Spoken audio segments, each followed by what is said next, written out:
Good morning to you. Welcome to the Art Lewis Show on this Wednesday morning, New Year's Eve. Open phones for the entire morning at 989-752-6111. I do want to spend a couple of minutes, and I may ask all the callers this question. Do you make New Year's resolutions? And if so, have you ever kept any? I have one resolution that I have kept, and I have kept it for most of my life, actually. And it was a very, very simple resolution. And that resolution was to not make any other resolutions. I have not failed yet. I just don't do it. I don't do it because at one time, many years ago, I tried. I made a couple of resolutions, and within, days they were gone. I just, I find that my resolutions have to be daily resolutions, not once-a-year resolutions that I then try and follow for the entire year. Every day I get up, I resolve to do certain things, and hopefully accomplish them by the end of the day, and I move on. I've never found the need to make a resolution. And there are things that I probably should resolve, but I don't, because I know that it'll go off track within a day or two. We all want to be healthier. We want to eat better. We want to save more money. We want all those things. Yeah, I know I should do them, and I do them, but I resolve them on a daily basis. I have never been a fan of New Year's resolutions, so to speak. How about you? Do you make any, and have you kept some? I'd be curious, just to know. I just, life, and particularly when you get into your senior years, and, in February I'll be 83.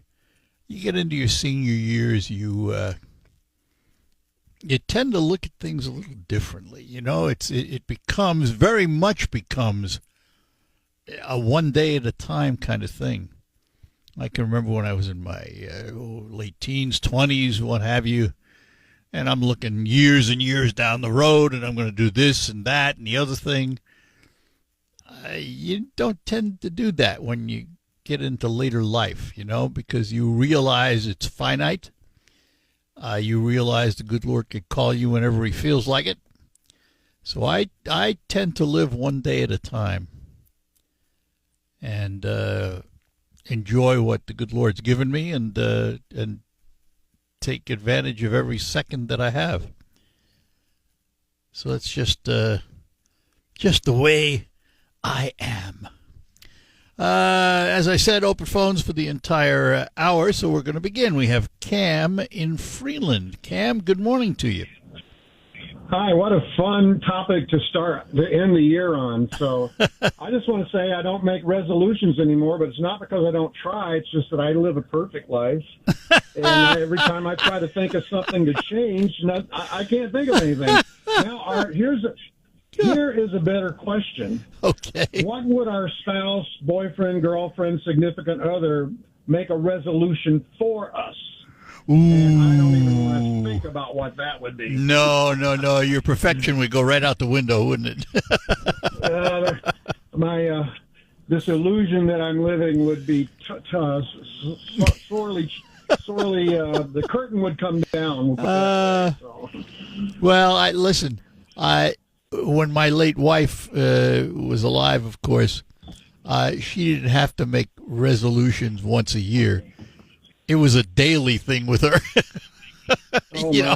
No, she was wonderful, but it's true. If I did something off-putting, she'd be right there to tell me about it. Well, I don't want to think about the resolutions my wife would make for me. I'm 71. We've been married 48 years, and good for you. I'll be 49 next March, 49 years next March, and the list of resolutions she would make for me is very long. Of course, I have a few I'd make for her too, right? Yeah, absolutely. Let me give you one resolution to keep then. Okay. Don't forget your anniversary. No, I don't do that.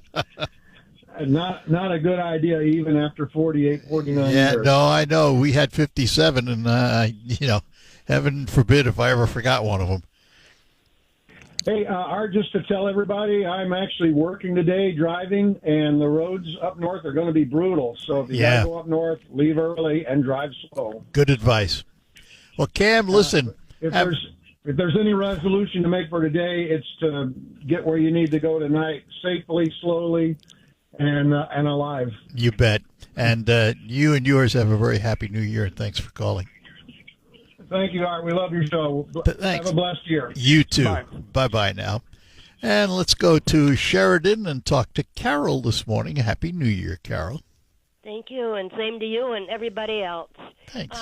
One little thing, quick thing before I tell you my resolution. One thing, if you're that great and you think you're that great, you don't have to tell people; they'll find out. Well, he was tongue-in-cheek. But he was tongue-in-cheek. And also, my mother always said self-praise stinks.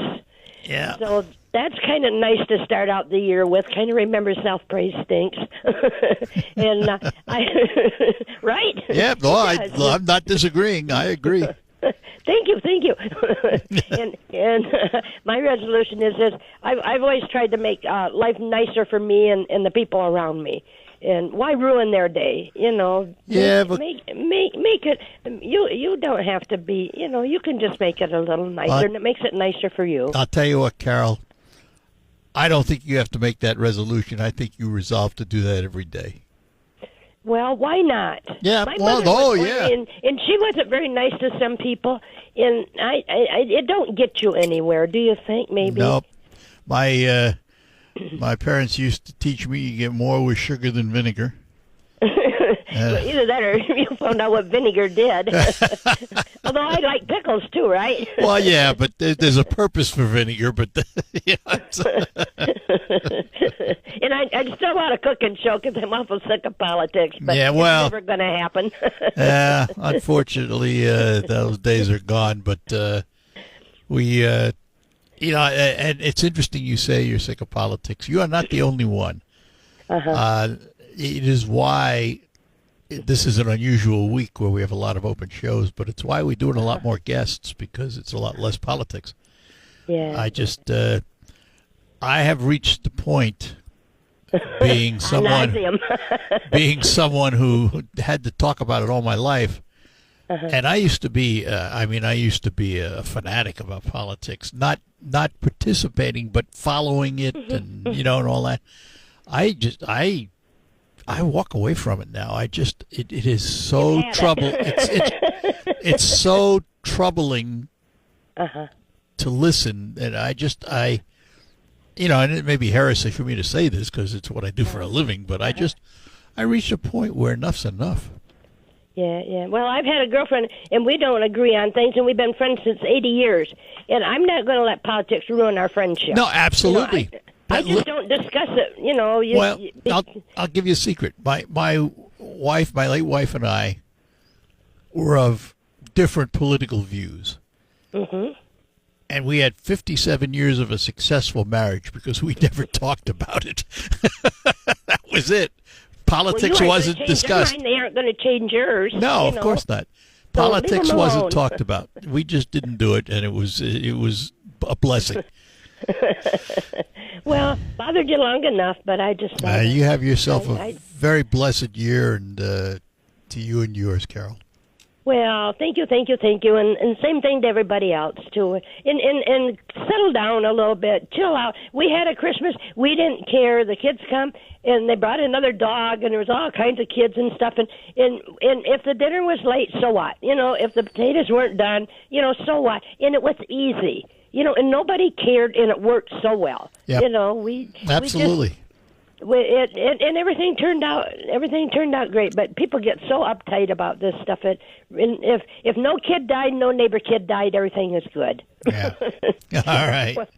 Talk later. Thank you. Take Bye-bye. care. Bye-bye, Carol.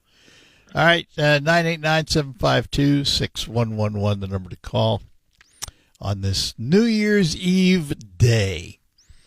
And do you stay up for the ball drop at Times Square, which has sort of become like the official New Year's, Depends where you are and what time zone.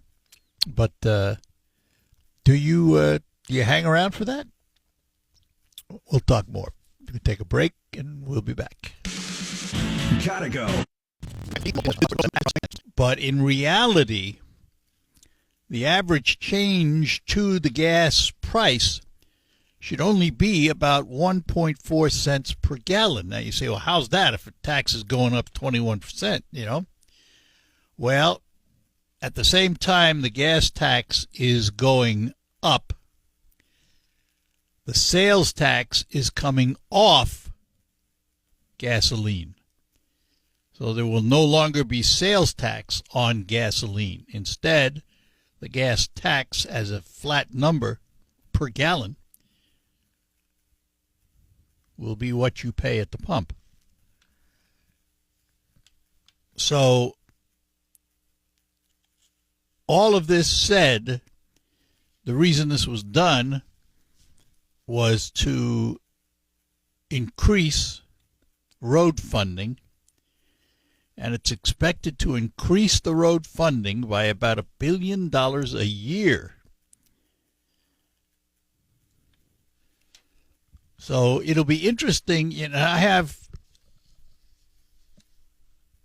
my car, and I'm down to about a quarter of a tank, and I'm debating whether I should go fill it today or just wait and see what it's like tomorrow and Friday.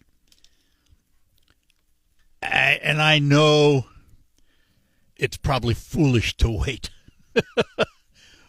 but I haven't decided yet. I'm working on it, so we'll see what happens. But it is going to be interesting, because when you have a gas tax go up that much and the sales tax come off, the question is going to be, what do the retailers, the wholesalers who set the price, and the retailers who sell it to you, what's it going to look like at the pump? So we'll see.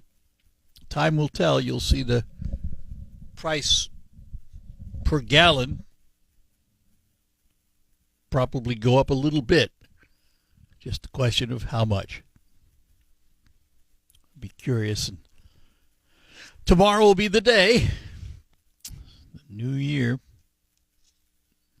and we're all gas consumers, most of us. Time will tell. Couple other things that I pulled down today. This was from the Free Press. The headline: Dan Campbell says Jared Goff's going nowhere as Detroit Lions quarterback. That doesn't mean he's going nowhere as a quarterback. It means they're not trading him, they're not getting rid of him. He was effusive, the way this story was written in the Free Press. Dan Campbell was effusive in his praise of Jared Goff.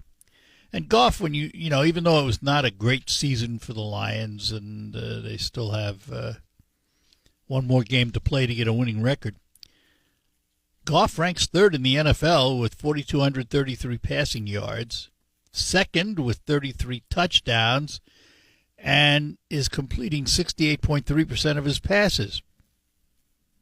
But again, that's Goff. The team is still only 8-8 heading into this week's final game. And there have been some turnoff in recent games, some turnover problems. And his front line hasn't been protecting him as well as they used to. So, it's not all on Goff's shoulders, so to speak. And part of that, and people say, well, you can't use that as an excuse. I'm talking about the injuries. When practically your whole front line is out and everybody in is second or third tier, if you will, or coming off the practice squad, the performance is going to suffer a little. That's not to say they're not good football players. They are, but are they of the stature and quality of those that are injured? And it appears they're not, because there have been a lot of lapses. I think Goff was sacked 5 times. And that's inexcusable. Quarterbacks live or die by their defensive front. You got to be able to stop the rush. But I'm glad to hear that Campbell has clarified the fact that as far as he sees, there will be no change at quarterback. Goff will be the quarterback of the future. And that's good, because I think he's a talented guy. I like him. I like him a lot. And I have to tell you, although this was not the greatest year, I'm pleased to see how Matthew Stafford's done. They traded him away and he goes out and wins a Super Bowl that first year. But I like Stafford too. There's a few quarterbacks who I really like and are glad to see them succeed. I have to tell you, when Aaron Rodgers left Green Bay, I was kind of dismayed. I went, wow, why did he do that? And then he went to the New York Jets, and it was misery.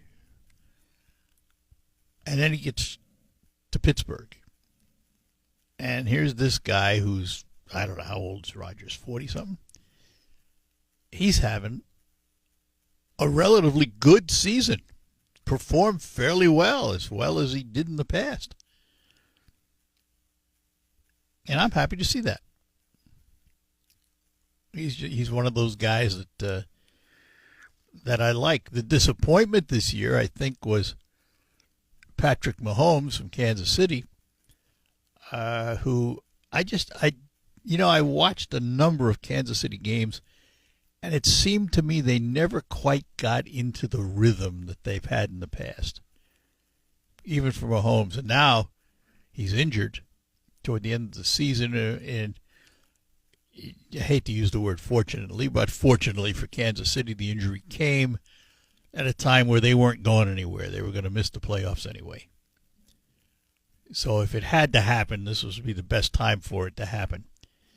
Assuming he gets back in shape, the leg heals, and he's ready to go next season, I never count him out. Patrick Mahomes is a fun guy to watch and a superb player. All right. Again, open phones for the entire program, 989-752-6111. Whatever you would like to chat about. I would like to chat about your tires. All you have to do is look outside and know that it's winter in Michigan, and you should be driving on winter tires. And you may ask yourself, well, why? What's the difference? Well, we're going to tell you because we've asked John at Quick Lane Freeland, where, by the way, they sell all their tires at just $5 over cost. We've asked John to explain the difference between your regular all-season tire and is there a difference in a winter tire? Hello, Art. Yes, winter tires are made with a pliable rubber compound that includes silica to stay flexible and maintain grip in freezing temperatures.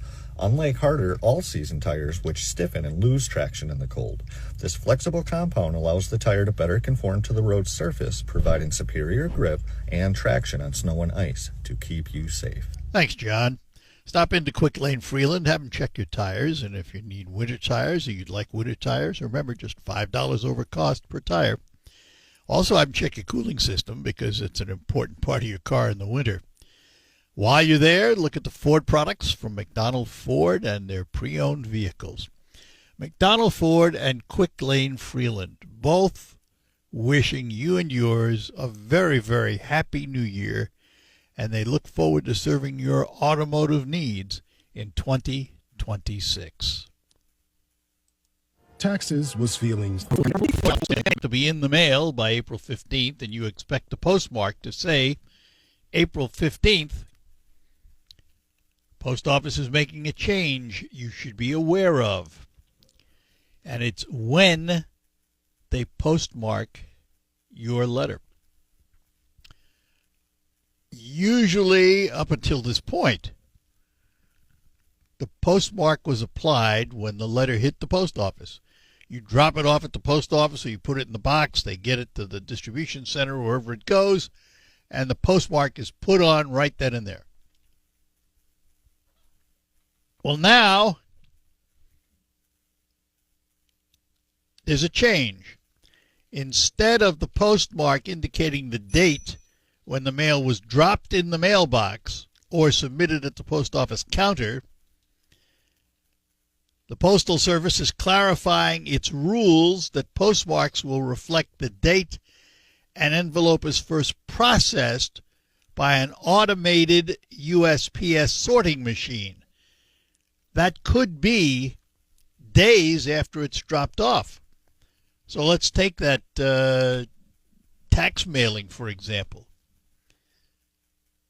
You have to have it in the mail by April 15th. And you dutifully do that. You go down on April 15th, you put it in the box. If it doesn't hit the sort machine till April 17th, that's going to be the postmark, which then tells the IRS, you're late. So be aware of that. There is a change in how the postmark is going to be applied and when it's going to be applied. This is part of what's called the Delivering for America initiative. And they're trying to modernize their infrastructure at a time when they are losing business. Paper letters dropping. Packages are increasing.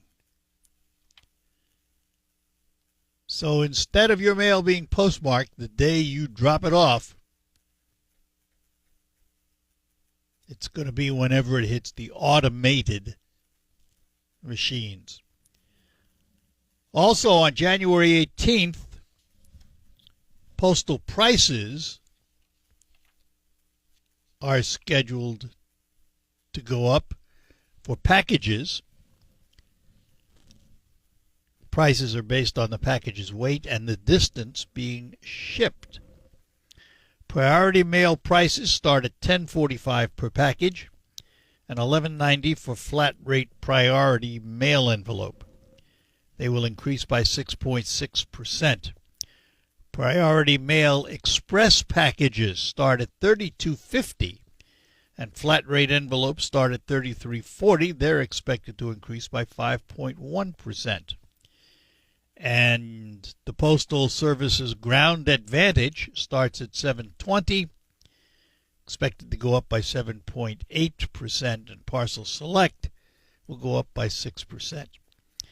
The standard first-class mail letter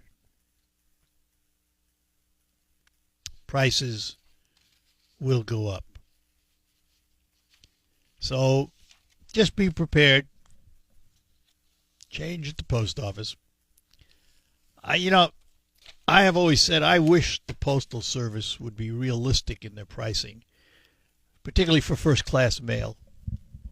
And by that I mean, why do they have to do this? Oh, let's raise it a penny or two this time, and 2 years later it's another 2 or 3 cents.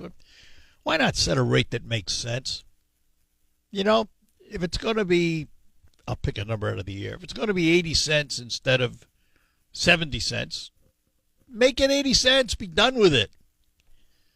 Instead of nitpicking us every couple of years, every time we turn around, another couple of pennies increase. But overall, I have to say, our mail service in this country, fairly efficient. Yeah, I know. We all tell stories of that piece of mail that got lost for years and shows up. But for the most part, the United States Postal Service does a pretty phenomenal job. All right, we'll take a break, come back, and we'll get the calls when we return. Rocket Grab Plus. Simple answers.